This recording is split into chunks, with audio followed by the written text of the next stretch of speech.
দেবব্রত মল্লিকের লেখা গল্প স্যার। সুদীপ্ত, তার গলা থেকে এই শব্দটাই প্রথম শুনেছিলাম আমি। এক নিটোল পুরুষালী কণ্ঠস্বর, যেন গভীর কোনো ষড়যন্ত্র থেকে উঠে আসা একটা সুর। এমন মধুমাখা কণ্ঠস্বর, এমন সুরের মূর্ছনা আগে কখনো আমার হৃদয়ে ঝংকার তোলেনি। আমি বেরিয়ে এলাম ঘর থেকে। গেটের বাইরে সাইকেল নিয়ে দাঁড়িয়ে সেই যুবক, রিজু নির্মেদ দেহের উপর শান্তিনিকেতনী পাঞ্জাবি, ফর্সা গালে অল্প কয়েকদিনের দাড়ি, মাথায় ঘন চুল, যেন বহুদিন ধরে তিলে তিলে গড়ে তোলা শিল্পীর তুলিতে আঁকা সেই মুখ, যা সমস্ত মন খারাপকে এক নিমেষে ভুলিয়ে দিতে পারে, চোখের দৃষ্টি চুরি করে নিতে পারে। আমাকে দেখে প্রশ্ন করল, সুদীপ্ত নেই?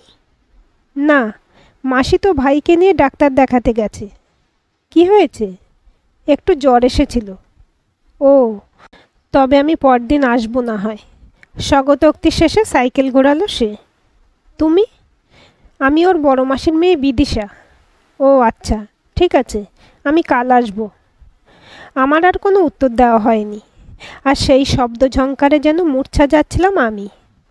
আর তার চোখ অসীম অনন্ত অগাধ সমুদ্র, কালো ভ্রুর নিচে নিঃসীম সরলতা, স্তব্ধ সরোবর।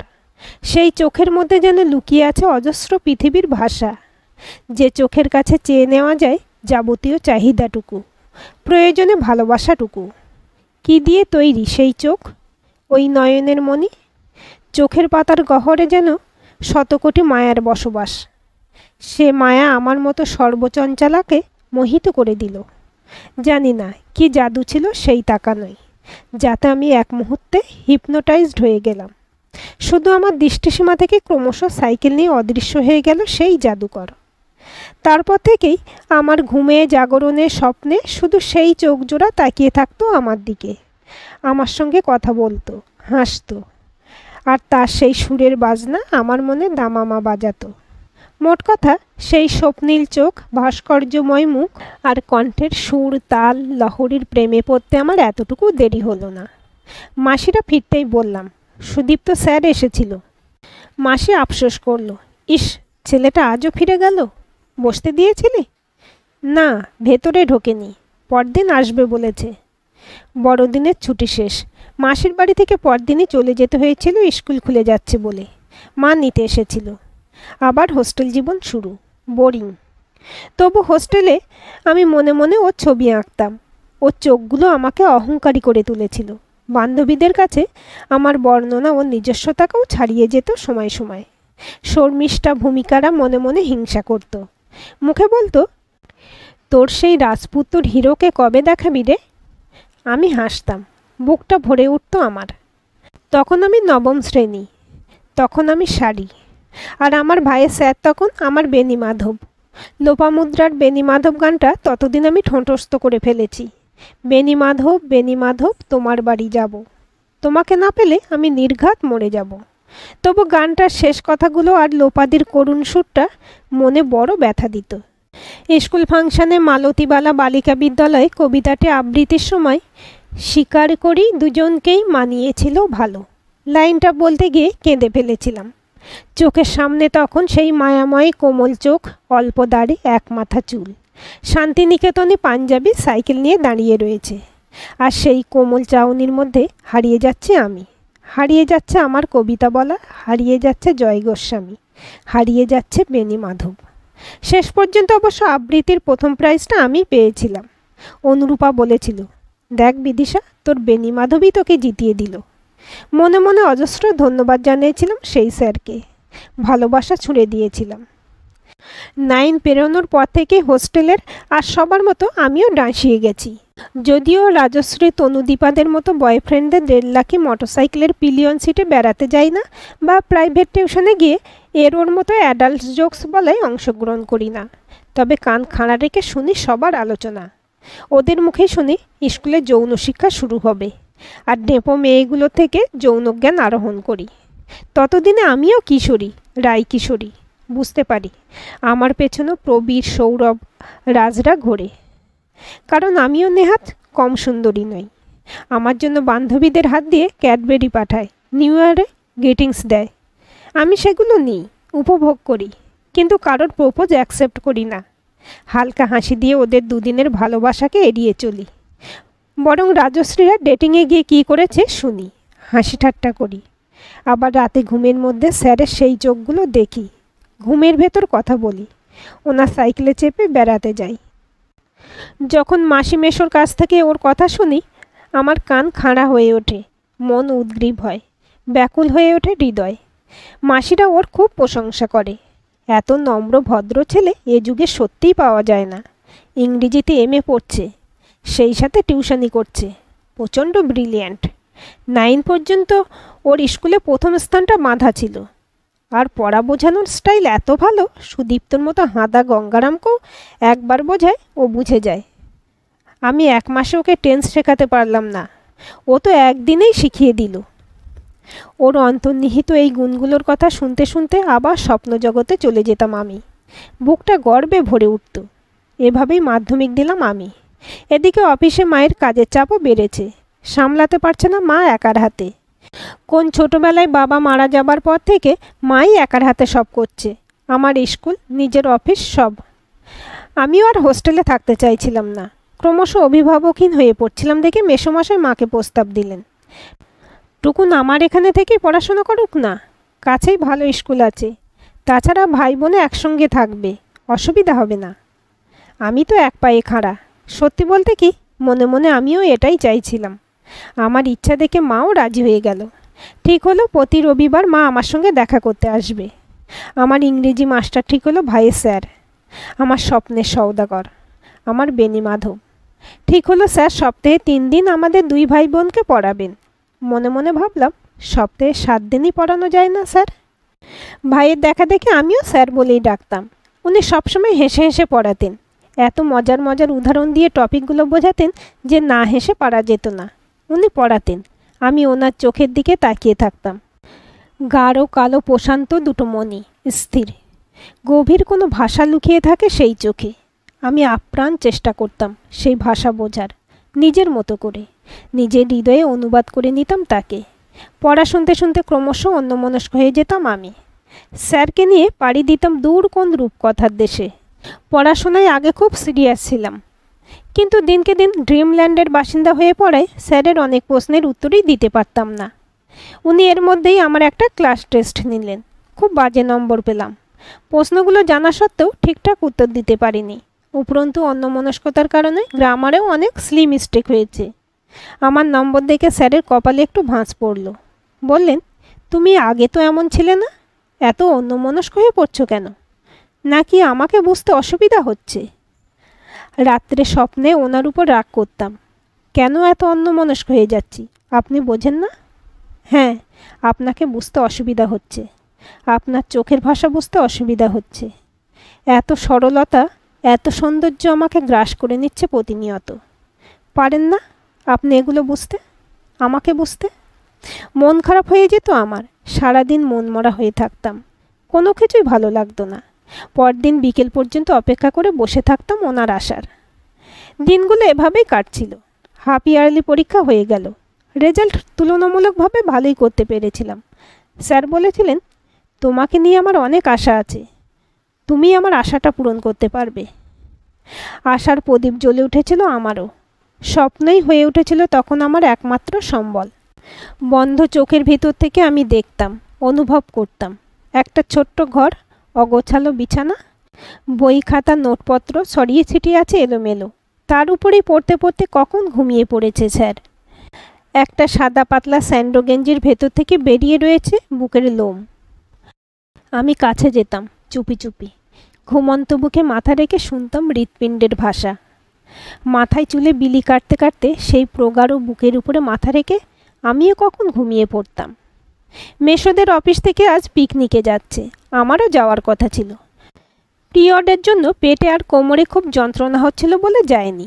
বিকেলে স্যার এলো, একটা সুন্দর পাঞ্জাবি, উল্টে আঁচড়ানো চুল। আমি বাইরের বারান্দাতেই দাঁড়িয়েছিলাম রেলিংয়ে হাতের উপর থুতনি রেখে।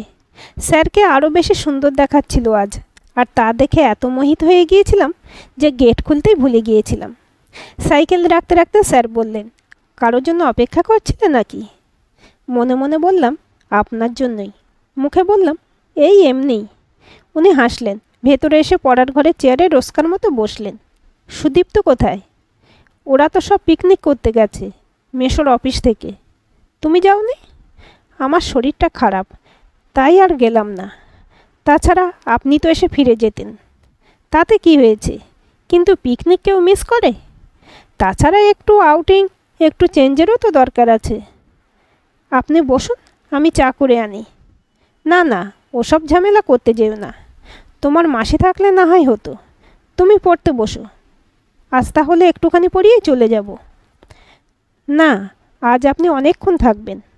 আজ আমি পড়ব না। আজ আমার সঙ্গে গল্প করবেন আপনি।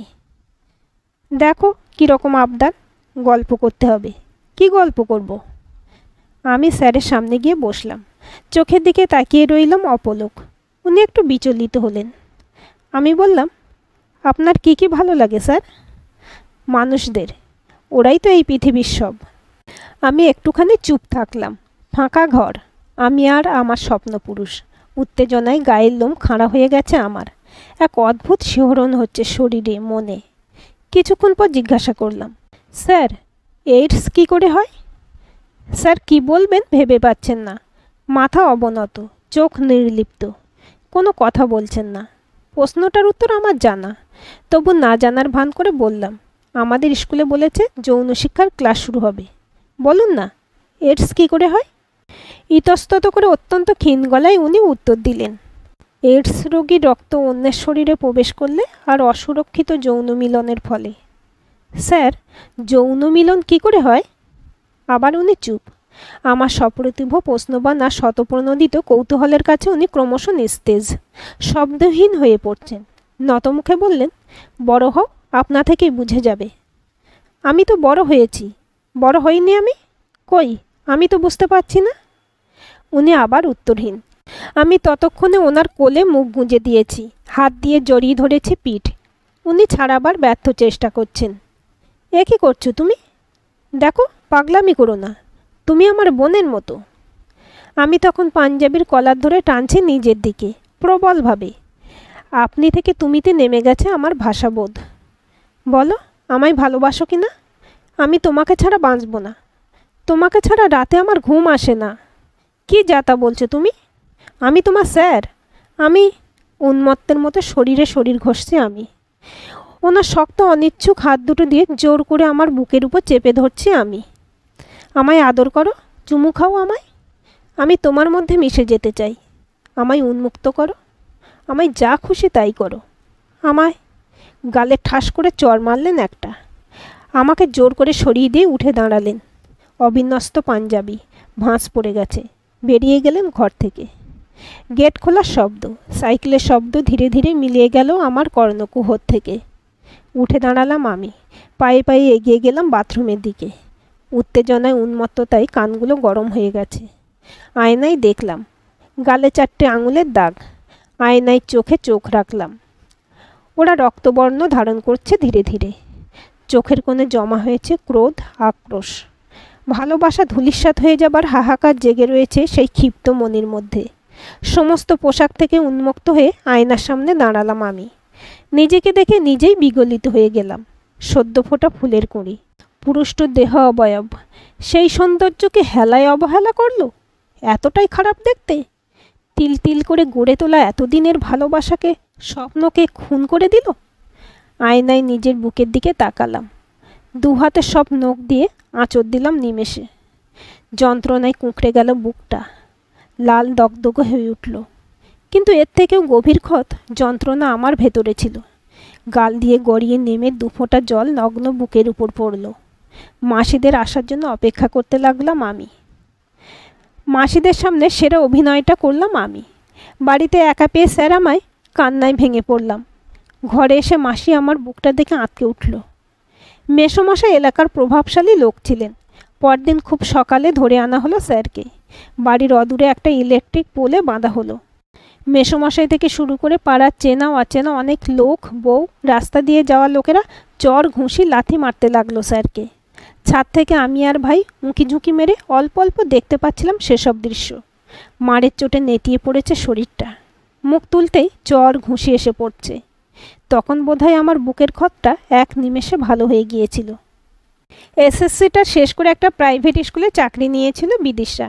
তার কিছুদিনের মধ্যেই 3 বছরের প্রেমটার মধুরেণ সমাপয়েত সঞ্জয়ের সাথে। দুই বাড়ির সম্মতিতে ধুমধাম করে বিয়ের আসর বসেছিল। বিয়ের 2 বছর পর রূপম হলো। প্রেগনেন্ট হওয়ার পরে স্কুলের চাকরিটা ছেড়ে দিয়েছিল বিদিশা। সন্তান প্রসব ও লালন তার কাছে স্কুলের চাকরির চেয়েও একটা চ্যালেঞ্জিং জব। আর একজন নারীর এটা সবচেয়ে গুরুত্বপূর্ণ কাজ। মা হওয়াতেই নারীত্বের সার্থকতা। সন্তান একটু বড় হয়ে গেলে না হয় আবার চাকরি করা যাবে। স্কিল থাকলে যে কোনো সময় বেসরকারি চাকরি পাওয়াই যায়। বয়সটা কোনো ফ্যাক্টর নয়। এসব ভেবে চাকরি ছেড়ে দিয়েছিল বিদিশা। চাকরিবিহীন অবসরে প্রিন্যাটাল কেয়ারের ফাঁকা দুপুরগুলোয় যখন একা ব্যালকনিতে গ্রিলের ধারে গিয়ে টুকুন দাঁড়াতো, অতীতের স্মৃতির পাতাগুলো মাঝে মধ্যেই উল্টে যেত। মনে পড়ে যেত কিশোরী বেলায় অবুজের মতো করে আসা কিছু ভুলের কথা। মনে পড়তো স্যারের কথা। একটা নিষ্পাপ মানুষের জীবনটা, কেরিয়ারটা টুকুন নিজের হাতে শেষ করে দিয়েছে, মিথ্যে অপবাদে। ছি টুকুন, ছি, এটা তুমি কি করেছো? একটা সরল নিষ্পাপ মুখে ছিটিয়ে দিয়েছ সবচেয়ে কলঙ্কময় রং। এটা তুমি পারলে করতে? নিজের বিবেকের মধ্যেই প্রশ্নরা জেগে উঠত। একটা পাপবোধ জর্জরিত হতে লাগলো অবচেতনে। নিজের প্রতি ঘেন্না হতো ওর। রূপম 6 বছরের। ও ছোট থাকার জন্য এতদিন কোনো বেড়ানোর প্রোগ্রাম করেনি সঞ্জয়। পুজোর ছুটিতে তাই এবার হরিদ্বার ঋষিকেশের টিকিট পাকা করে ফেলেছে। পৃথিবীটা গোল, ঘোরার পথটাও তাই। এই জন্যই কি চেনা মুখগুলো, প্রাক্তন মানুষগুলো কোনো সময় একই কক্ষপথে এসে পড়ে? সেটা পৃথিবীর টানে না অন্য কোনো কারণে, কে জানে। তবু বাস্তবকে উপেক্ষা করা যায় না। সে বিস্মৃতির আড়ালে দাঁড়িয়ে থাকে, বিস্তার লাভ করে। ঋষিকেশে সঞ্জয়েরা গাড়ি থেকে নামতে একজন সাধু এগিয়ে এলো ভিক্ষা নিতে। পরনে আধময়লা গেরুয়া কাপড়, মাথায় অবিন্যস্ত পাগড়ি, চোখের মধ্যে প্রগাঢ় সরলতা, প্রশান্তি, নির্জনতা। সেই ভাষাহীন সম্মোহিনী অবাক চাউনির মধ্যেই টুকুন আবিষ্কার করলো তার সেই 11-এর ইংরেজি স্যারকে। তোলপাড় করে উঠল তার বুক। সেই তো, হ্যাঁ, তারই দিকে তাকিয়ে আছে, ঠোঁটে প্রসন্নতার হাসি নিয়ে। প্রথমে চোখ সরিয়ে নেবার চেষ্টা করলো টুকুন। মোচড় দিয়ে উঠল তার হৃৎপিণ্ড। পায়ের তলায় মাটি যেন সরে যাচ্ছে। ভীষণ কান্না পেল তার। সাধুটার চোখ দুটো ওকে বাধ্য করলো তার দিকে তাকাতে। পায়ে পায়ে এগিয়ে গেল টুকুন। পেছনে সঞ্জয় আর রূপম। কৌতূহল আর আটকে রাখতে পারল না। স্যার, আপনি এখানে? আমার তো এখানেই থাকার কথা ছিল। সঞ্জয় অবাক। ভিখিরি স্যার? সব গুলিয়ে যাচ্ছে ওর। শুধু নীরব অবুঝ দর্শকের মতো ফ্যালফ্যাল করে চেয়ে আছে অলিখিত চিত্রনাট্যের দিকে। কেমন আছো? ভালো। ও আমার হাজব্যান্ড সঞ্জয়। করজোড়ে নমস্কার করলেন স্যার। সঞ্জয় প্রতি নমস্কার করল। এটা আমার ছেলে রূপম। বাহ, খুব সুন্দর। অনেক বড় হও, মানুষ হও। রূপমের মাথায় স্নেহের হাত বুলিয়ে দিলেন স্যার।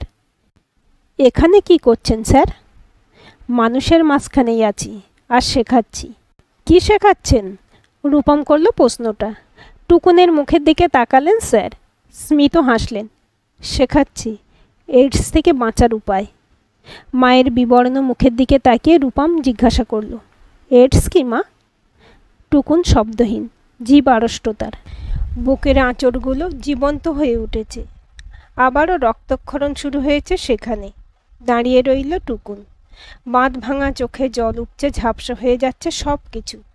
আর সেই ঝাপসা চোখের দৃষ্টিসীমা থেকে আবছা হয়ে যাচ্ছে টুকুনের স্যার। হেঁটে যাচ্ছে ভিখারিদের দলে ঝাপসা পথ ধরে। আজকের গল্পটি আপনাদের কেমন লাগলো কমেন্ট করে জানাবেন। ভালো লাগলে অবশ্যই একটা লাইক দেবেন আর চ্যানেলটি সাবস্ক্রাইব করে সাথে থাকবেন এবং নতুন ভিডিও আপডেট পেতে বেল আইকনটি ক্লিক করে রাখুন। গল্পটি ভালো লাগলে অন্যদের সাথে শেয়ারও করতে পারেন।